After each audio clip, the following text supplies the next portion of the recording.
Praise the Lord. இந்த காலை நேரத்தில் நம்ம ஒரு வசனம் பார்ப்போம். 2 தீமோத்தேயு 3வது அதிகாரம் 16வது வசனம். வேத வாக்கியங்கள் எல்லாம் தேவ ஆவியினால் அருளப்பட்டிருக்கிறது. தேவனுடைய மனுஷன் தேறினவனாகவும் எந்த நற்கிரியை செய்ய தகுதியுள்ளவனாகவும் இருக்கும்படியாக.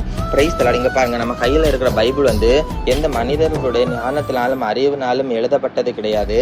தேவனுடைய ஆவியினால் அருளப்பட்ட வசனங்கள் தான் ஒவ்வொரு வசனங்களும். இங்க பாருங்க, இந்த வசனத்தை நம்ம தியானிக்கிற நம்ம தேறினவர்களாக காணப்படணும். தேறினவர்களாகனா இங்க பாருங்க, இன்றைக்கு நம்ம ஒரு வசனத்தை வாசிப்போம், அதன்படி வாழ நம்ம ஒப்பு கொடுப்போம், அதன்படி நடப்போம்.